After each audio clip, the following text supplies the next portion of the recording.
Students population inversion and laser action को discuss करेंगे हम।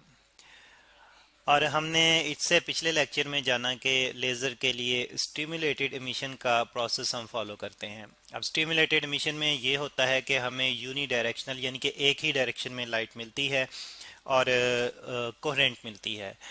लेकिन इसके साथ साथ हम लाइट बीम को लेज़र लाइट को इंटेंस भी करवाना चाहते हैं, यानी कि हम ज़्यादा शिद्दत की लाइट जो है वो पैदा करना चाहते हैं। तो उसके लिए फिर हम पॉपुलेशन इन्वर्जन का कॉन्सेप्ट इस्तेमाल करते हैं। जैसे कि हमें लेज़र की अगर हम बात करें तो हम कहते हैं कि लाइट एम्पलीफिकेशन है ये, यानी कि लाइट को हम एम्पलीफाई करते हैं तो एक्चुअली इंटेंसिटी हम उसकी काफ़ी ज़्यादा करते हैं। तो फिर वो पॉपुलेशन इन्वर्जन की मदद से करते हैं। और उसके साथ साथ एक और भी हम जो है वो कॉन्सेप्ट यूज़ करते हैं जो कि हम लेज़र एक्शन में डिस्कस करेंगे। तो पॉपुलेशन इन्वर्जन को समझने से पहले हम पहले एक्साइटेशन डी एक्साइटेशन की बात करेंगे।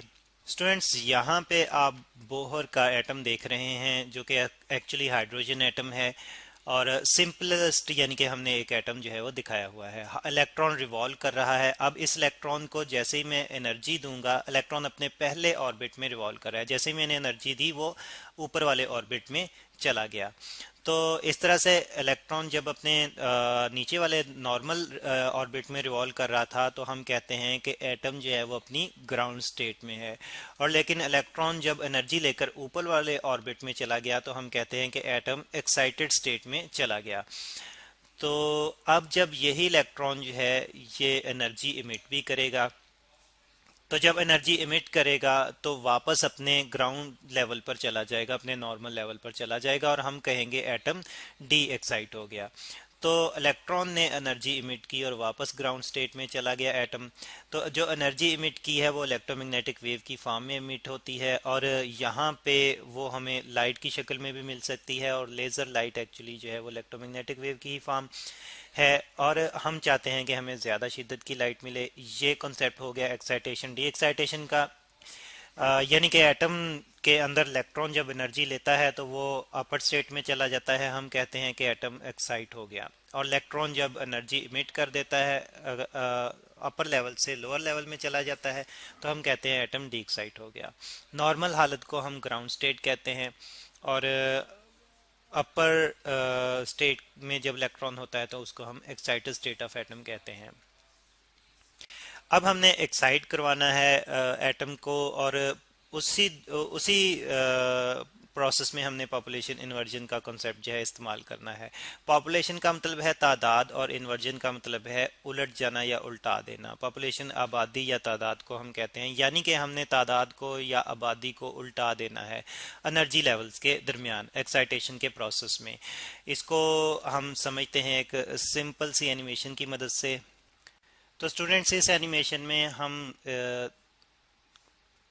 देख रहे हैं कि हमारे पास यहाँ पे एक लाइन है जिस पे काफ़ी सारे डॉट्स हैं और फिर ऊपर भी एक लाइन है जिस पे दो डॉट्स हैं। असल में जो लाइन है ये रिप्रेजेंट कर रही है एनर्जी लेवल को और जो डॉट्स हैं ये एटम्स को रिप्रेजेंट कर रहे हैं। तो इसका मतलब है कि नीचे वाले लेवल में, जिसको हम ग्राउंड स्टेट भी कहते हैं, काफ़ी ज़्यादा एटम हैं, जबकि ऊपर वाले लेवल में सिर्फ दो ही एटम हैं।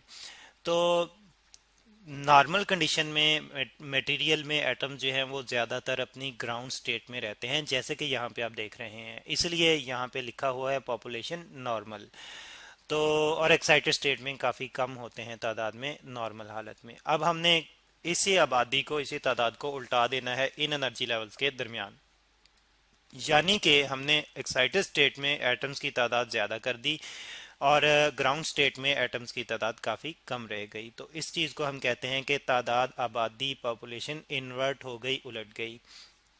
तो ये है पॉपुलेशन इन्वर्जन। लेकिन ये पॉपुलेशन इन्वर्जन जो है ये दो लेवल्स के दरमियान हम डायरेक्टली अचीव नहीं कर सकते, यानी कि हम ग्राउंड स्टेट से जस्ट ऊपर वाली स्टेट के दरमियान में एटम्स की तादाद को उलट नहीं सकते एक ही टाइम पे। तो इसको मज़ीद डिस्कस करते हैं कि ऐसा क्यों है। अब यहाँ पे स्टूडेंट्स, इस डायग्राम में मैंने तीन एनर्जी लेवल्स रिप्रेजेंट किए हैं जिनमें E1 जो है ये ग्राउंड स्टेट है। ठीक है, यहाँ पे हम लिख लेते हैं ग्राउंड स्टेट। और E2 जो है ये फर्स्ट एक्साइटेड स्टेट है, यानी कि E1 से जस्ट ऊपर वाली स्टेट है, first excited state, excited state. आप देख रहे हैं कि ग्राउंड स्टेट में एटम की तादाद ज़्यादा है, जबकि फर्स्ट एक्साइटेड स्टेट में एटम की तादाद कम है। हमने एक और लेवल ऊपर लिया हुआ है, इसको हम चले सेकंड एक्साइटेड स्टेट समझ लेते हैं। और यहाँ पे इसको हमने इसमें नंबर ऑफ एटम्स रिप्रेजेंट नहीं किए हुए, और इसके इसके नंबर ऑफ एटम्स रिप्रेजेंट करने की हमें ज़रूरत नहीं है यहाँ पे। जस्ट हमने फर्स्ट और सेकंड को डिस्कस करना है इसी के लिहाज से।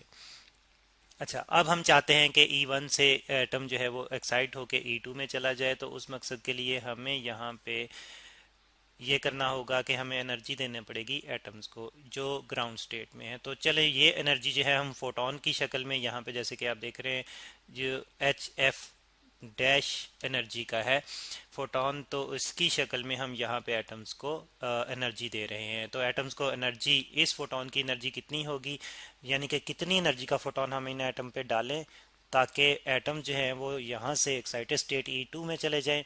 तो उसके लिए हम जानते हैं कि जितना इन दोनों एनर्जी लेवल्स का डिफरेंस है, यानी कि फोटोन की energy E2 minus E1 difference के बराबर होनी चाहिए। तो यहाँ से एटम जो है वो एक्साइट होके E2 में चला जाएगा। तो अब सपोज के एक फोटोन मैंने डाला तो उसने एक एटम को एक्साइट करके यहाँ पे पहुंचा दिया, ठीक है। इसके बाद मैंने दूसरा फोटोन डाला तो वो दूसरे एटम को एक्साइट करके यहाँ पे पहुंचा देगा। अब यहाँ पे अगर हम बात करें तो यहाँ पे दो एटम ऊपर चले गए, तो यहाँ से हम दो एटम्स को कट कर देते हैं, ठीक है जी। ये दो एटम्स, चलें कलर चेंज करके ताकि क्लियरली नज़र आए, कट करते हैं। ये दो एटम्स हमने कट कर दिए। अब देखें कि यहाँ पे हमारे पास नंबर ऑफ एटम जो हैं वो 4 रह गए हैं, और यहाँ पे भी नंबर ऑफ एटम जो हैं वो 4 हो गए हैं। अब स्टूडेंट्स ये होगा कि जैसे ही हम यहाँ से पांचवा एटम जो है यानी कि यहाँ से सॉरी दो एटम भेजे, तो तीसरा एटम जैसे ही यहाँ से हम E2 में भेजना चाहेंगे, उसी दौरान में E2 से एक एटम जो है वो डी एक्साइट होके वापस E1 में आ जाएगा। तो इस तरह से E2 में ज़्यादा से ज़्यादा 4 एटम ही जो है वो हो सकते हैं, और हम पांचवा एटम जो है वो यहाँ पे नहीं ला सकते, बल्कि जैसे ही पांचवा लाने की कोशिश करेंगे कोई एक डी एक्साइट होके वापस E1 में जा चुका होगा। तो इस तरह से हमने चाहा था कि E2 में तादाद जो है वो E1 की निस्बत ज़्यादा कर दें, लेकिन ज़्यादा से ज़्यादा हम ये कर पा रहे हैं कि दोनों में तादाद बराबर बराबर हो जाए, 4 यहाँ पे हो जाए और 4 यहाँ पे रह जाएं। जबकि हमें इंटेंस लाइट के लिए पॉपुलेशन इन्वर्जन की ज़रूरत है, यानी कि तादाद को उलटने की ज़रूरत है। तो जो कि यहाँ पे नहीं हो पा रही डायरेक्टली। फिर इस मकसद के लिए स्टूडेंट्स हम क्या करते हैं, इस मकसद के लिए हम ये करते हैं कि पहले इन एटम्स को पहले हम एक्साइट करवा के E1 से E3 में भेजते हैं, ठीक है। तो अब किस तरह से भेजेंगे, तो इस मकसद के लिए फिर हम जानते हैं कि फोटोन जो है वो ऐसी एनर्जी का डालेंगे, और इस फोटोन को मैं HF से रिप्रेजेंट कर रहा हूँ, जिसकी एनर्जी जो है वो इन दोनों लेवल्स के डिफरेंस के बराबर होगी, यानी कि E3 माइनस E1 के बराबर होगी।